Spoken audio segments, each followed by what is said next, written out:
Morning, guys. Just woke up to start my day. Something I wanted to talk about, and that was SVT. I haven't seen a lot of reaction videos on YouTube about people's experiences and them talking about it and how they were able to cope or deal with it. So that's why I wanted to talk about. I'm not no doctor or nothing like that. I just want to talk about things I felt, the feelings, the emotions, the thoughts, all that. So let's talk about how SVT, my first experience with SVT and how it started. So how it started, at least for me, I realized it all had to deal with stress, at least for me. I used to have a trucking company, and I spent the last 5 years understanding the business and growing it, and basically from making anywhere from 60 to 100,000 a month. And I shut it down because it was just too much to deal with. It was bad drivers, mainly just bad drivers. I had in my head, I had everything figured out to a T. We had rentals and stuff like that, but we had 3 accidents in just 3 to 4 months. 3 accidents. And I was like, no, I just can't keep this up no more. And in my head, I thought it would be a great idea to just escape. I just wanted to escape this reality and try to live a regular life. I don't know why my mind drifted off to that. And so I wanted to chapter 7 it. So I did chapter 7 on the business, and I went to go work a regular job. And when I started working that regular job, I got my first paycheck.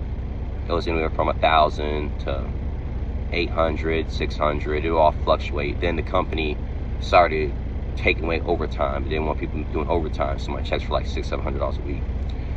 And I realized, there was a lot going on in my head at the time.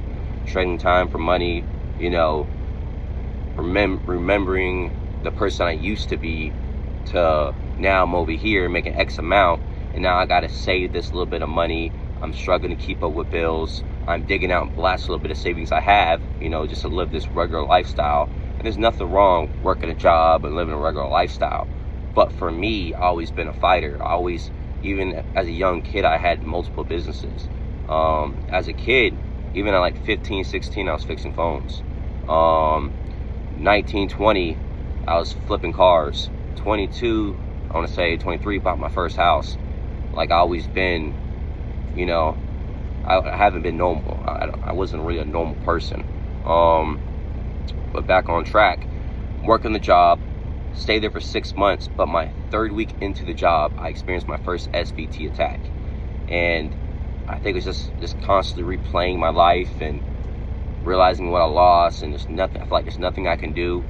And I was just stressed, like really freaking stressed. And I noticed the triggers would come on different movements. One of the movements I did to trigger the SVT attack was me hopping into the truck, because I was in a semi truck, box truck, and I was delivering linen to hotels in laundry linen for the bed sheets and stuff. And I hopped into the truck and I did a quick motion. I'm now 30 years old, and sometimes I still move like I'm still young. I'm still young, but I be moving, I'll be jumping, running, all that crazy stuff. And when I did that fast motion to the truck, it happened. And I experienced sputters before, so I guess I always had maybe SVT. It was just light sputters. I felt my heart thud a little bit just from eating salty foods and stuff like that. We can talk more about that later, but my heart was thudding really bad, and I never experienced this before. And so I was like, I'm gonna drive this truck. I drove it down the street, and it just got worse. And I remember my left arm got numb. I'm like, oh my God, I'm gonna die. It feels like a heart attack. Well, I don't know what a heart attack feels like, but I know when the left arm goes numb, I think it's time to start panicking, right? So I pulled the truck over, called 911, and I was complacent even calling 911 because, as a man, we try to figure shit out ourselves. We don't like dealing with help in hospitals and shit. Sorry for my language. So I called 911, and then I hung up on them. I'm like, man, I got this. And I was like trying to breathe.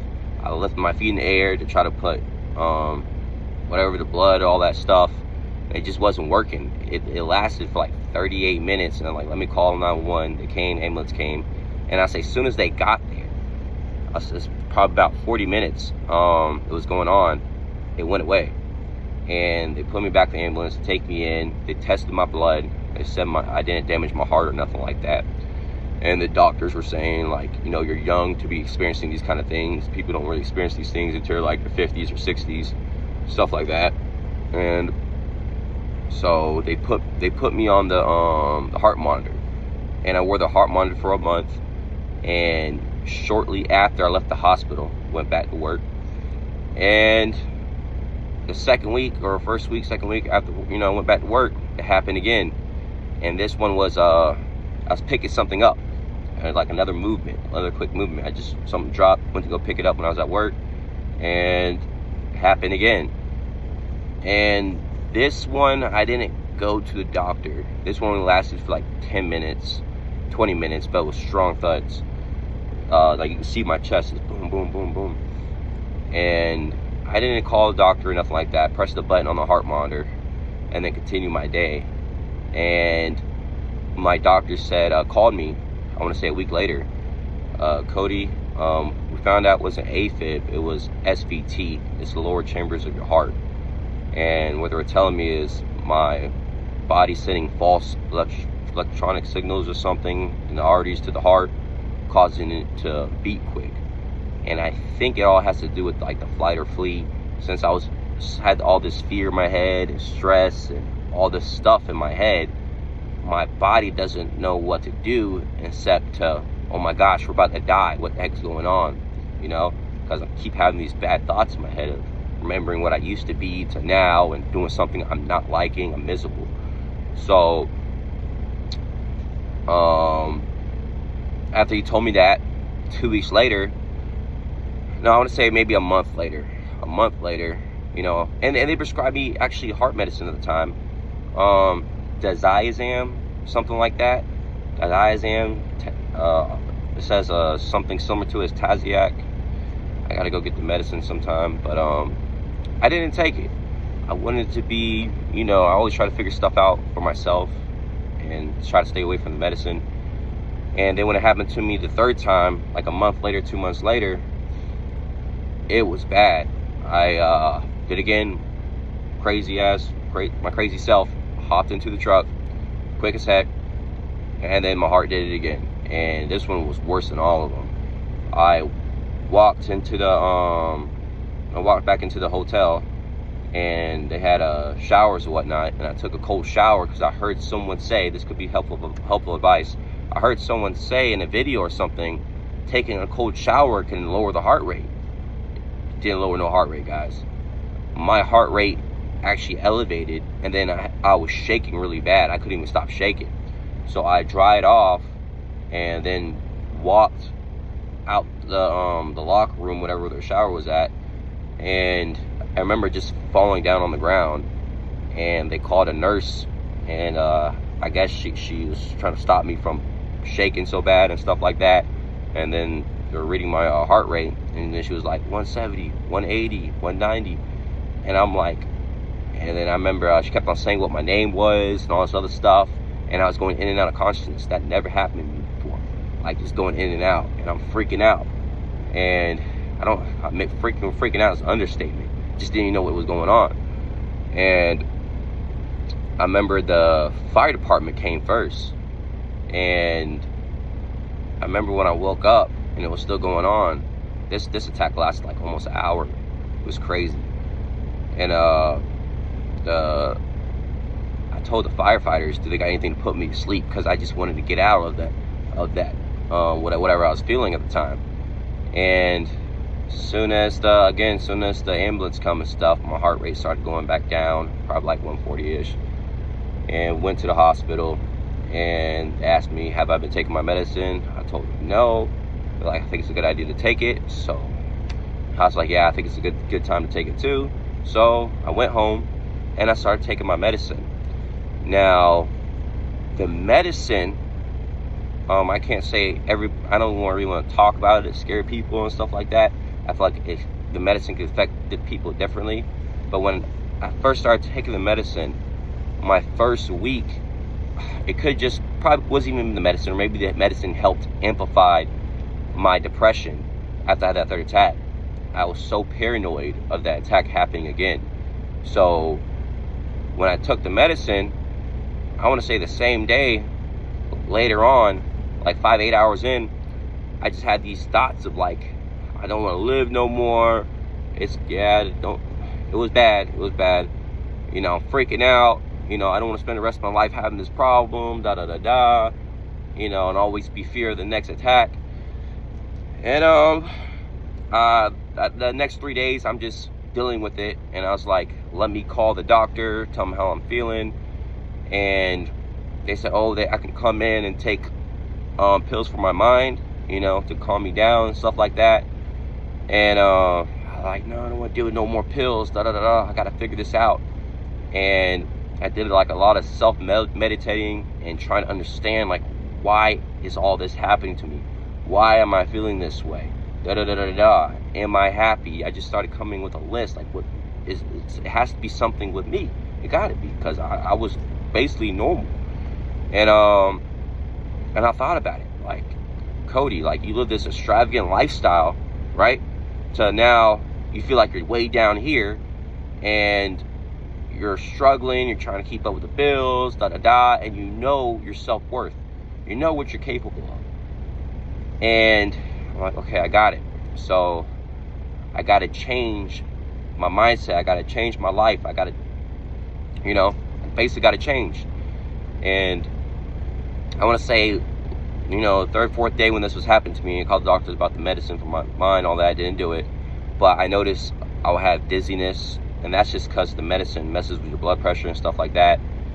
And I only had like one really bad dizziness episode where somebody's car was stuck and I helped them push it on the road, and I got real dizzy. The trick is when you take your medicine, just eat. That's what I do. Like, once I pop the pill, I'm eating something. Breakfast. I take mine in the morning, so at 9 in the morning, so that's the time when I eat my breakfast. And make sure you eat healthy. You know, I notice when you try to take your medicine with like fast food breakfast, you're gonna get really dizzy. You're gonna get lightheaded. You're not gonna feel like yourself.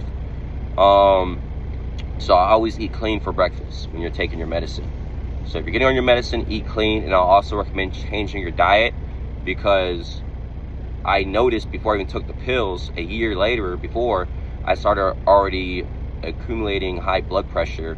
And that was just because of my trucking business, the stress. It was a lot. You know, I even started smoking cigarettes. It was pretty bad. And I was eating a lot of fast food and going out all the time. And it was just bad food, a lot of salt, a lot of sodium. So my blood pressure was a lot higher. So now I eat more salads. I eat chicken, rice, and corn, broccoli every day.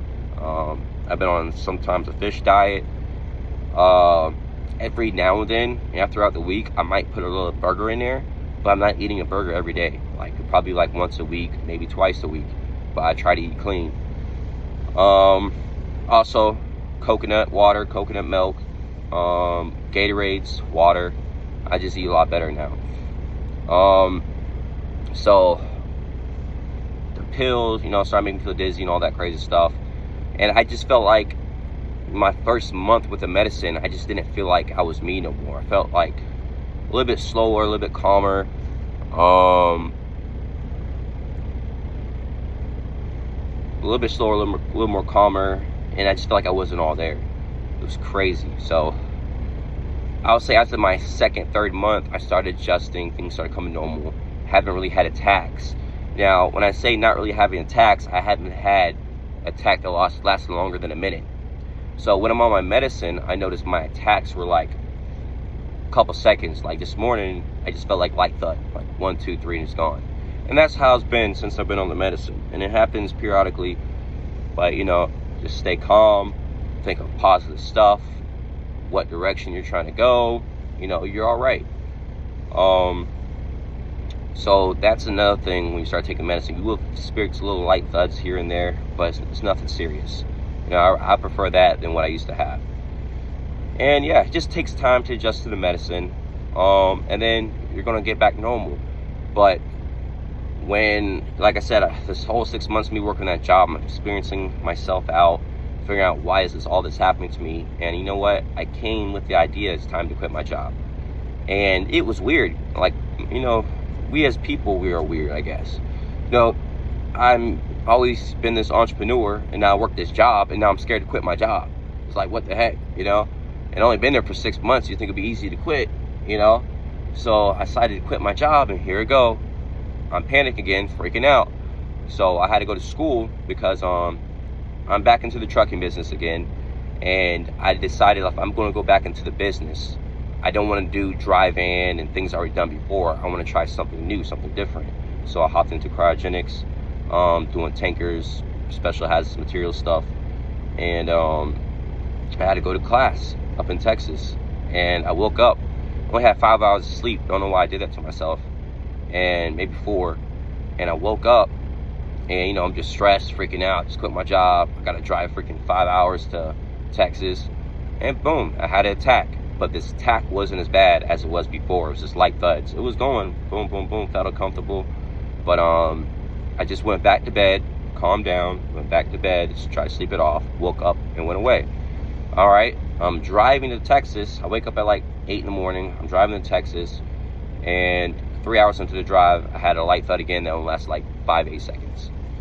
And it was just stress, me freaking out, don't know why I do that to myself. And after that, I want to say 2-3 months later, I haven't had an attack since. But I know it's even when I'm on medicine, if you're just still freaking out, stressing out, the medicine can only do so much, but then it's not going to be such a bad attacks.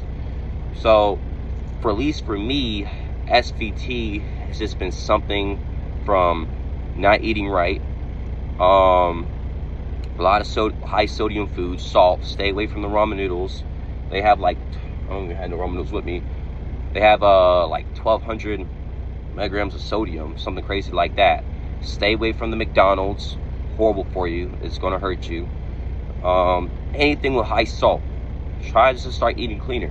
I was at 203, now I'm at 174, and I'm a lot more clean, a lot more fit, I can breathe better. I'm just better now. Like, I'm not as fat no more. I'm not fat at all no more. So yeah, better diet. And also, like I said, at least I'm not no doctor, I'm not really sure where all this comes from, but it's my opinion. For me, it's just been stress, freaking out, wherever you're at in life and you're experiencing these episodes, maybe it has to deal with that. And that's what it was for me. Is it something, is it your dream job you wanted to chase and you said, screw it, I can't do it, it's not for me? Is it, you want this car, I don't know. I don't know what you're going through, but I think it has to do something with that. Even maybe experiencing a loss, get some help, get some therapy. I would say stop trying to get on all the medicine, just stick with the medicine the doctor gives you for your SVT. But you don't really need the medicine for your health issues. All this stuff can be self-diagnosed. Start hanging around more with people. I do more better being by myself. I like the peace. That's why, where I got the business, I just didn't like micromanaging people.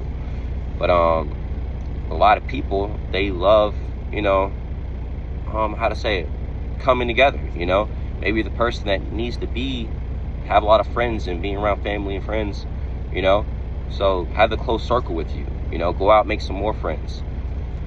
Yeah, and take your medicine.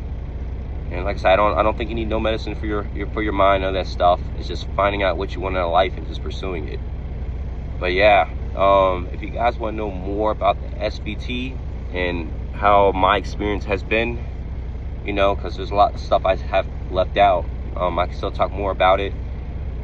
Just comment, like below, and I'll probably make some shorts and stuff like that too in the future. But yeah, have a good one, guys, and you're gonna be able to get through this SVT. From what I was told, it's somewhat common, not common as everybody has it, but there's some people out there that got it, quite a few. So you got this.